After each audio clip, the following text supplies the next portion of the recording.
You're watching local coverage you can count on. This is Wayne 15 News at 6. Good evening. Thanks for joining us. Tonight we start with breaking news out of Paulding County, Ohio. Authorities are on the scene of a plane crash, and so is Wayne 15's Britt Soleil. She joins us live not far from the crash site. Britt, what is your location and what can you tell us about the crash? I'm just northwest of Oakwood, Ohio, in Paulding County right now, where a small plane has gone down in a cornfield. Oakwood Fire Department and the Paulding County Sheriff were called out this afternoon around 3:30. A first responder on scene told us that there were injuries, but that they weren't sure how many or to what extent those injuries are. It landed in the middle of a cornfield, and emergency vehicles have had to drive through the field to get to the scene. There aren't any other roads going out there. Right now, it's just the Paulding County Sheriff on scene. We'll keep following this story, trying to learn more information, and we'll update it as we know more on Wayne.com. Reporting live in Paulding County, Britt Soleil, Wayne 15. Britt, thank you. In just a few hours, we are expecting snow that will eventually turn into rain. We have team coverage of this upcoming winter blast. Let's start things off with Nicholas to time things out for us. Nicholas? Okay, so here we are right now with this storm on the approach. When it arrives, it'll drop snow in the area first. Right now, it's just starting to move into our far southwestern sections of the area, and even in those spots, some of the snow may be having trouble reaching the ground. It will take another hour or so before we start to see snow become a little bit more commonplace across the area. It'll take the longest to arrive in our more northeasterly locations from Angola down to Defiance. Right now, a few scattered snowflakes from Wabash to Huntington, Marion to Portland. Little in terms of travel impacts here over the next couple of hours. But as we head into late night, that's going to change. We'll have some periods of heavier snow show up between 7 and 10. Look how this snow becomes widespread across the region during that time. Now, during the overnight, this snow is going to start to change over to rain. Temperatures will be on the rise. We're going to see, though, a period of sleet and freezing rain in between, which will make travel really difficult across the area, especially come tomorrow morning when this mixture of precipitation types will be found throughout the region. So as you drive just a county or two in one direction or the other, well, you'll encounter different road conditions. Once we head later on in the morning, well, it becomes rain everywhere and that ice melts away. That'll be a good thing for us, but it will take a few hours during the morning for that transition to complete itself. Our temperature now 28 degrees. As we continue through the night, the temperatures rise, and by morning tomorrow, we're going to see those temperatures rise above freezing. We end up in the 40s tomorrow. We get so much colder, though, on Sunday. I'm back with your complete forecast in a few minutes. Nicholas, thank you. So, of course, with the news of this winter blast, there's a lot of preparation involved. Wayne 15's Joe Struce talked to local officials today to find out what was done in advance of the incoming weather system. Joe, what'd you find out? Yeah, hello, Tara. The mess of snow, ice, and rain that is on the way will no doubt lead to some very hazardous road conditions. The Indiana Department of Transportation was working hard to ensure that the state roads are prepped and ready for the slick conditions that are sure to ensue. I talked with representatives from both INDOT and the city of Fort Wayne about what specifically has been done to keep the roads in decent shape once the precipitation starts. This morning we have had yellow trucks out and they have been dropping a salt brine mixture on overpasses, underpasses, and ramps. Those are areas that tend to slick over first, so I want to make sure that we get that salt brine mixture, which is a mix of water and salt, down on the roadway so that it disrupts that bond between the ice and the pavement. Starting yesterday and also today, we've been using our liquid brine on the streets and the intersections and on overpasses to pre-treat those areas. To make sure that we can have as limited amount of ice as possible, but motorists should still be cautious because even when we pre-treat, you're still going to have icy patches, and people just need to always slow down whenever we have a winter event. Be sure to allow a few extra moments when coming to a stop and simply use extra caution if traveling. Now, while driving through Fort Wayne, you can tell what streets have been pre-treated if you noticed the lines of the liquid brine on the pavement. In Studio 15, Joe Struce, Wayne 15 News. All right, Joe, thanks. 2 armed robberies in a 5-hour time span overnight. Fort Wayne police are trying to figure out if they're connected. The first one happened at the Marathon on South Coliseum Boulevard around 11:30 last night. The clerk told police a man with a handgun stole cash from 2 registers and from a customer inside. He then ran out the back door. Officers and canine units tried to track him down, but they were not able to find him. About 5 hours later, around 4:40, there was a second armed robbery, this time at the Marathon on Lower Huntington Road near Winchester Road. Police say a similar situation unfolded there. A man wearing a mask and dark clothes threatened the clerk with a handgun. He stole money, cigarettes, and a few other items before running out the back door. Again, officers tried to track the suspect, but they came up empty. A detective tells Wayne 15 they are working to determine if the same person is responsible for both crimes. Royal Caribbean says a northern Indiana man knew a window was open just moments before he picked up his step-granddaughter and lost his grip.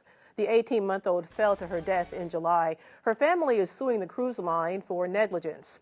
According to court documents, Royal Caribbean says video proof shows the grandfather knew the window was open and even shows he leaned his upper body out of that window before picking up the toddler. Royal Caribbean also included images from their surveillance video in the lawsuit. They say there are 2 closed-circuit television cameras which capture the events leading to the fall. For the latest on the investigation, head to Wayne.com. Pier 1 Imports is closing one of its Fort Wayne locations. It's part of the company's widespread effort to reduce its store footprint. Signs on the windows of the store inside the Apple Glen Shopping Center read "Store closing and everything on sale." Earlier this month, the company said it was closing up to 450 locations to, quote, better align its business with the current operating environment, end quote. Pier 1's location on Coldwater Road will remain open.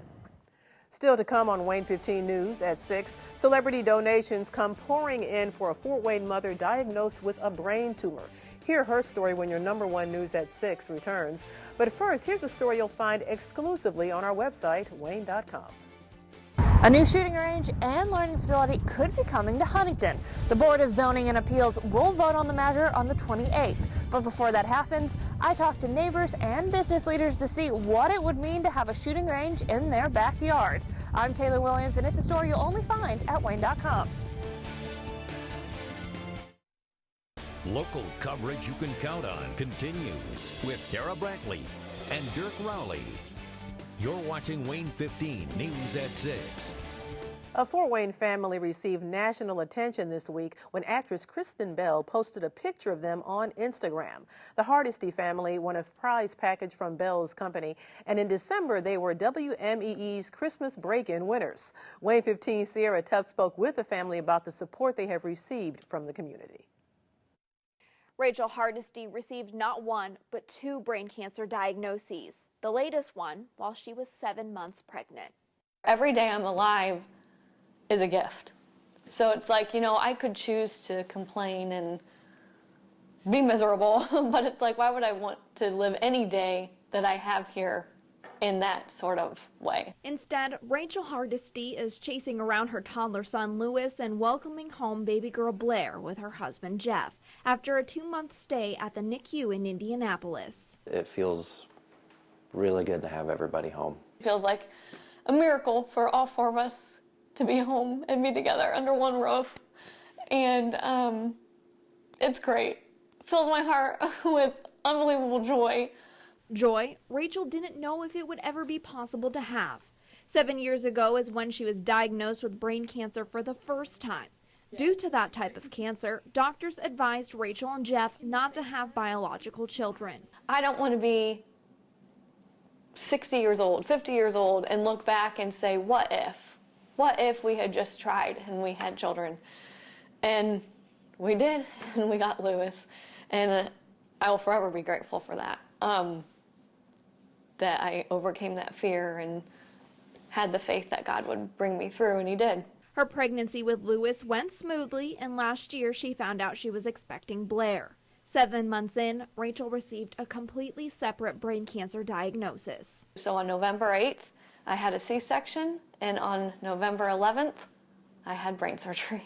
Through all of this, friends, families, and strangers supported the Hardesty family. They were the winner of WMEE's Christmas Break-In, a year of free diapers thanks to actress Kristen Bell, and donations through a GoFundMe. Despite going through everything I'm going through, it's a blessing. Again, I'm so thankful. There are more things to be thankful for than there are to be negative about. Rachel is still undergoing radiation and chemotherapy. One thing she and Jeff wanted to express is their continued thanks to anyone that has helped them during this time. In Studio 15, Sierra Tufts, Wayne 15 News. Sierra, thanks. Strong family. Absolutely. Now, regarding the weather, a couple of hours are going to get hit hard. Yes. Yeah. The snow is scattered at first, light, not so bad, but then it picks up in intensity. You see all the dark blue showing up off to the west. Then overnight, this starts to change over to rain. I'll fill you in after this.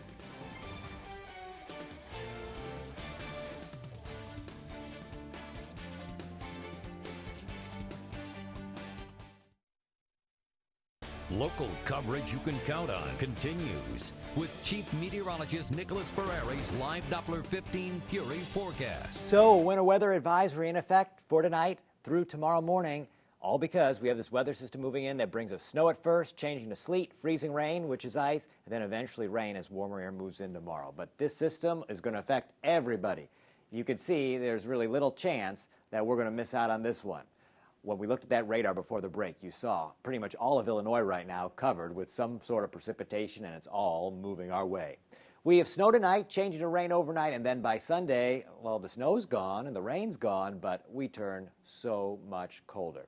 Take a look at storm tracking. You can see what I'm talking about. Pretty much all of Illinois covered with precipitation. It's starting to move into our area, but right now what we see for some spots southwest of Fort Wayne is just a very light snow shower.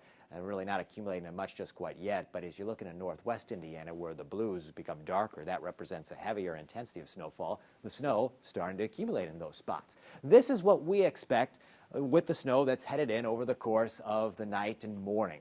Yes, this goes until 4 o'clock tomorrow night, but that just adds on a little bit of additional lake effect snow that'll be ongoing at that time. Most of the snow that falls happens between now and say 9 in the morning. At that point, we'll have an inch of snow in our more southern spots. We could see, though, between 6 to 7 inches of snow in northern locations. Why is this happening? Well, it's happening because warmer air is coming in, and that warmer air moves into these places first, takes longer to get to the northern spots, so the snow's able to pile up better in those areas. Around Fort Wayne, perhaps up to 3 inches of snow, if not a little bit more. And the later you sleep in tomorrow, the less snow you're going to see as you get up and look out your window, because the warmer air moves in here tonight into the morning.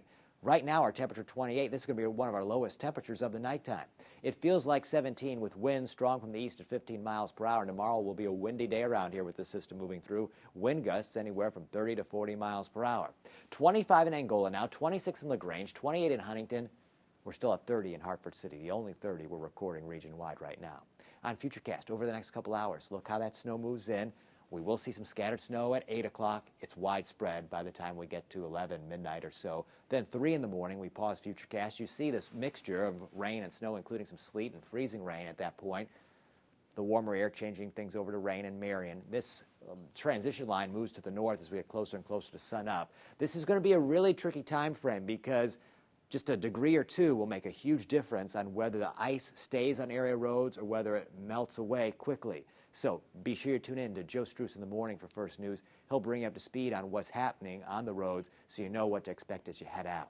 Morning time temperatures at 7 o'clock, still around freezing to the north, 35 in Angola, 35 in Fort Wayne at that point, upper 30s down to the south, closing in on the 40-degree mark. And we're going to see high temperatures in the 40s tomorrow. So as we get to late morning into the afternoon, well, then it will be too warm for any ice. That'll all melt away. You can see as we move into our Saturday night how some lake effect snow showers show up. But those lake effect snow showers, outside of reducing visibility, which could make driving on the roads in those spots a little bit tricky, they're not going to accumulate too much. So overall, relatively secondary concerns with those. Sunday, only 18. We start off the new week in the 20s. We'll end the week near 40. Some weekend, Nicholas. It is. A lot going on both days. All right. Thank you, I think. Coming up on Wayne 15, tonight's basketball action could determine who emerges as conference champs. We'll preview your game of the week and the rest of the games we're covering on the Highlight Zone next in sports.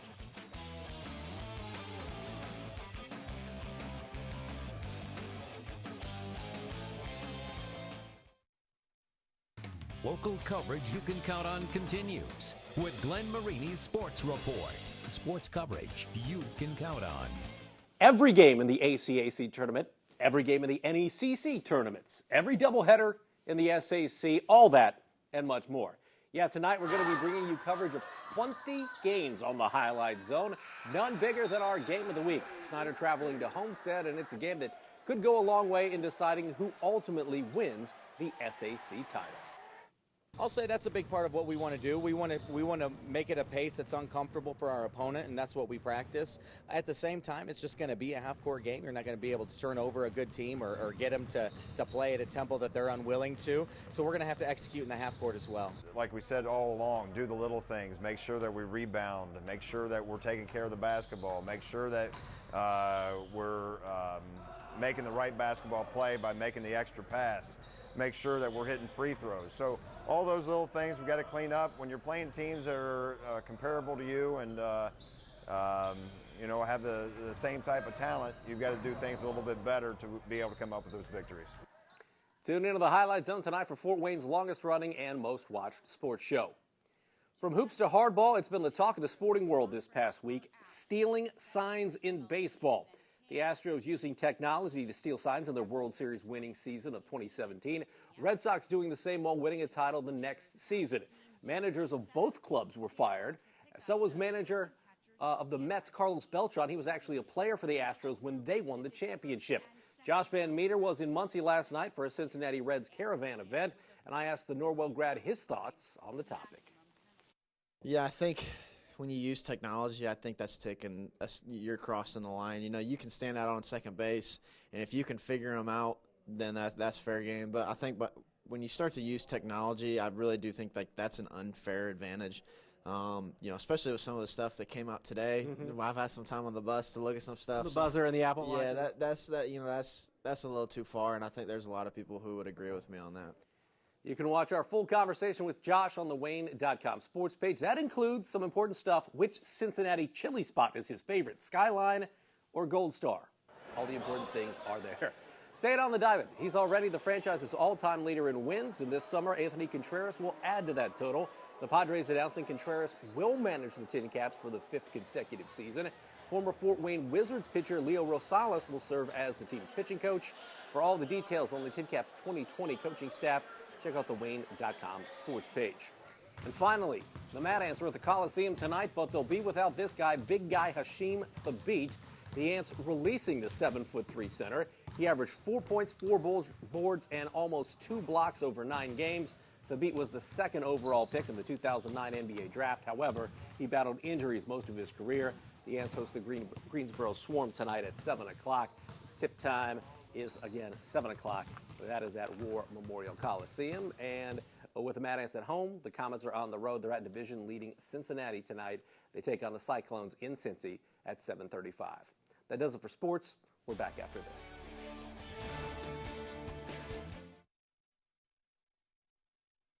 This week, Wayne 15 and Toyota are recognizing a local organization for its service to our community. Impact Institute Cosmetology is this week's Stars of Service honoree. According to the nomination, the people who are part of this cosmetology school are very active in many community service projects. They ring bells for the Salvation Army, serve residents at nursing homes, and recently they adopted a large family for the holidays. The school also hosts a Pay It Forward month and a Night to Shine hair and makeup night. We are proud to recognize the students and staff at Impact Institute Cosmetology as this week's Stars of Service honoree. If you would like to nominate someone, go to Wayne.com. Okay, and here we are as we enter a weekend with another big weather system headed in. Remember, last week we were getting ready for all that rain.